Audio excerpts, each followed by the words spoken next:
पाठ 4 अलग योजना। आओ तैयारी करें। सौतेली माँ बुराई करे तो बेटा उससे नफरत कर सकता है।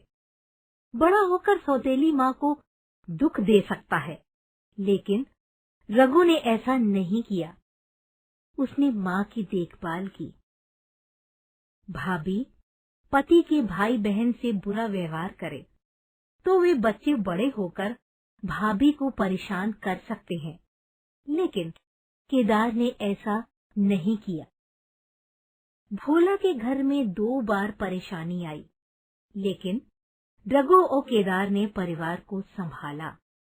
घर अलग होने पर भी फिर जुड़ गया। यह कहानी उस समाज की है जहां बड़े भाई के मरने पर छोटा भाभी से विवाह कर उसे सहारा देता है। भोला महतो ने पहली पत्नी के मरने के बाद दूसरी शादी की तो उसके लड़के रघु के बुरे दिन आ गए। उसकी उम्र केवल 10 साल की थी, फिर भी घर का सारा काम उसे ही करना पड़ता था। उसकी सौतेली माँ पन्ना दिन भर उसे सताती थी, लेकिन महतो कभी उसकी बात नहीं सुनना चाहता था। 8 साल गुजर गए। एक दिन भोला महतो भी परलोक सिधार गया।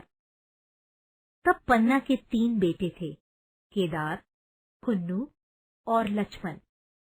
लड़की झुनिया सबसे छोटी थी। घर का बड़ा खर्च और कमाने वाला भी कोई नहीं। पन्ना को लगा कि अब रघु उसके सारे दुर्व्यवहार का बदला लेगा। वह शादी करके पत्नी को घर लाएगा और पन्ना और बच्चों से घर का सारा काम कराएगा। भोला को मरे 1 महीना बीत गया था। एक दिन पन्ना ने अपनी आंखों से देखा कि रघु सारे बच्चों को खिला रहा है और सब मजे से खेल रहे हैं। उसे अपनी आंखों पर विश्वास नहीं हुआ। क्या रघु उससे और उसके बच्चों से नाराज नहीं है? फिर उसने पूछा, मैंने सुना कि तुम गिरधारी से उसकी गाय खरीदने वाले हो। रघु ने जवाब दिया, हाँ काकी, यही तो बच्चों के खाने पीने के दिन हैं। गाय आ जाएगी तो दूध का इंतजाम हो जाएगा।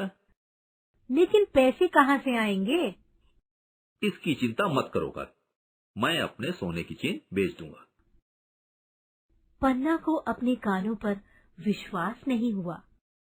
कहाँ तो उसे रघु से तिरस्कार की आशंका थी और कहाँ वह अपनी सोने की चेन बेचने की बात कर रहा है, वह भी उसके बच्चों के लिए।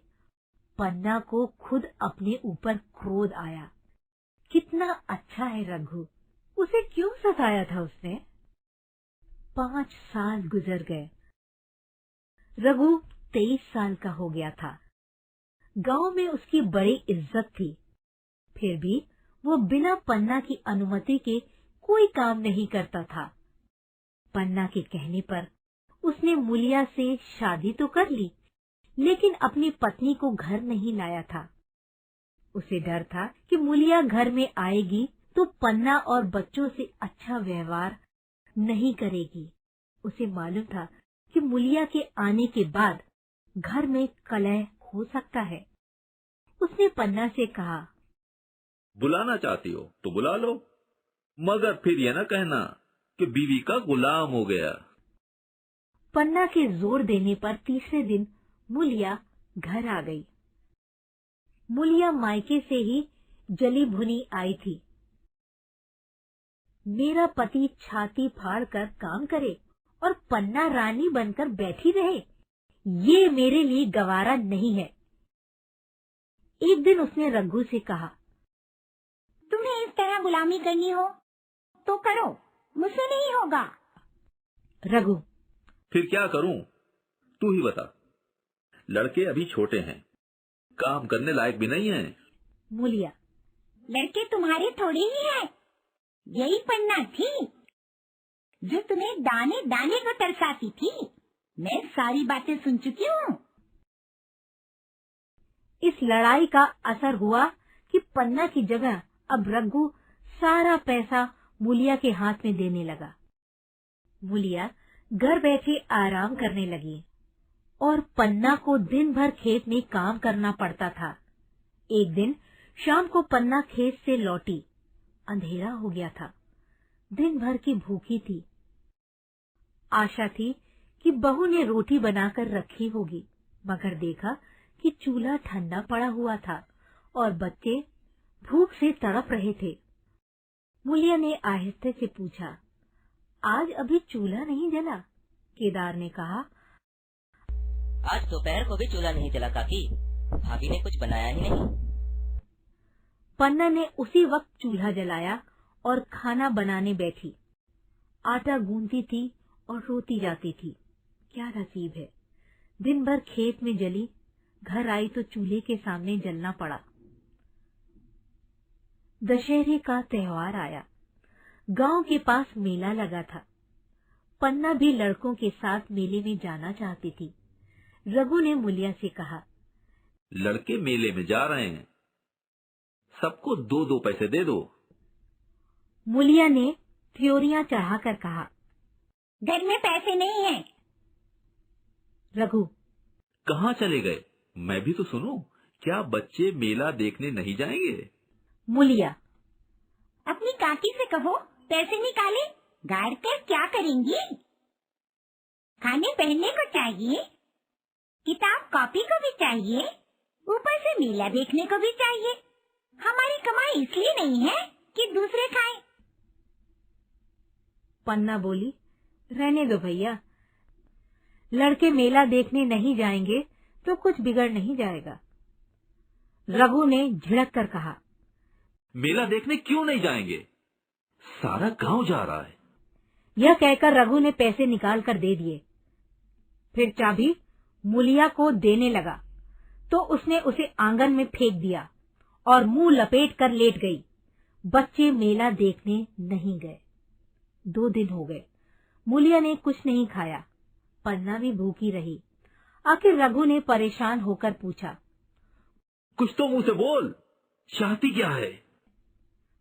मूलिया ने अंगारों से लाल आंखें निकाल कर कहा, बहुत है चुकी, अब सहा नहीं जाता। मैं तभी मुंह में पानी डालूंगी जब हमारा घर अलग हो जाएगा। रघु पर मानो बिजली गिरी हो। उसे यह भान नहीं था कि बात यहाँ तक पहुँच जाएगी। उसने कहा, मैं तेरे पैर पड़ता हूँ, अलग होने की बात मत कहो। लेकिन मूलिया टस से मस न हुई। पन्ना दालान में खड़ी दोनों की बातचीत सुन रही थी। अब उससे न रहा गया। सामने आकर रघु से बोली, जब वह अलग होने पर तुली हुई है, फिर तुम क्यों उसे जबरदस्ती मिलाए रखना चाहते हो? तुम उसे लेकर रहो। अब तो भगवान की दया से तीनों लड़के सयाने हो गए हैं। अब कोई चिंता नहीं। रघु ने आंसू भरी आंखों से पन्ना को देखकर कहा, काकी, तुम भी पागल हो गई हो क्या? जानती नहीं, 2 रोटियां होते ही 2 मन हो जाते हैं। पन्ना, जब वो मानती ही नहीं, तब तुम क्या करोगे? तुमने मेरे बाल बच्चों के लिए जो कुछ किया, वो भूल नहीं सकती। तुमने इनके सिर पर हाथ न रखा होता तो आज न जाने कहां कहां भीख मांगते फिरते। यह कहकर पन्ना रोती हुई वहां से चली गई। रघु वही मूर्ति की तरह बैठा रहा और आंखों से आंसू बह रहे थे। 5 साल गुजर गए। रघु अब 2 लड़कों का बाप था। आंगन में दीवार खिंच गई थी। बैल और खेत बट गए। केदार की उम्र अब 19 की हो गई थी। खेती का काम करता था। खुन्नू गाय चराता था। केवल लक्ष्मण अब तक मदरसे जाता था। पन्ना और मूलिया दोनों एक दूसरे की सूरत नहीं देखती। फिर भी मूलिया के दोनों लड़के पन्ना के ही पास रहते। उसके 2-2 लड़के अब कमाऊ हो गए थे। इसकी तुलना में रघु अपने घर का अकेला था। वह भी दुर्बल। अशक्त और जवानी में बूढ़ा। अभी आयु 30 वर्ष से अधिक न थी, लेकिन बाल खिचड़ी हो गए थे, कमर भी झुक गई थी, खेती उससे न हो पाती, फिर अच्छी फसल कहाँ से आती, कुछ ऋण भी हो गया था, वह चिंता भी मारी डालती थी। आखिर एक दिन रघु का टिमटिमाता हुआ जीवन दीपक बुझ गया। मूलिया का जीवन अंधकार में हो गया। गांव वालों ने कहना शुरू किया, ईश्वर ने कैसा तत्काल दंड दिया, बेचारी मारे लाज के अपने दोनों बच्चों को लिए रोया करती, गांव में किसी को मुंह दिखा नहीं सकती, सारी खेती तहस नहस हो रही थी, उसे कौन संभालेगा। तेरही के बाद एक दिन सवेरे ही वह दोनों बच्चों को लेकर खेत पर चली गई। खलिहान में धान की कटी फसल पड़ी थी। वो बच्चों को एक पेड़ के नीचे बैठाकर अनाज मारने लगी, बैलों को हाँकती थी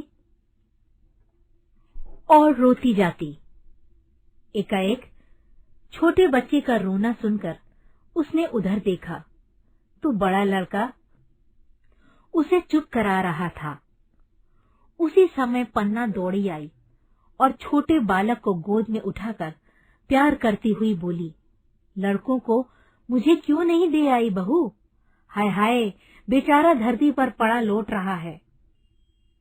मूलिया ने कहा, तुम्हें भी तो छुट्टी नहीं थी अम्मा, क्या करती? पन्ना, तो तुझे यहाँ आने की ऐसी क्या जल्दी थी? 3 लड़के तो हैं, और किस दिन काम आएंगे? जब से भैया मरे हैं, केदार को बड़ी चिंता हो गई है। परसों रोटी खाने को बुलाने गई तो मुड़ैया में बैठा रो रहा था। पूछा, क्यों रोता है? तो बोला, अम्मा, भैया इसी अलगोजा के दुख से मर गए, नहीं अभी उनकी उम्र ही क्या थी। मूलिया की आंखों में आंसू जारी थे। आज पहली बार उसे अपनी स्वार्थपरता पर लज्जा आई।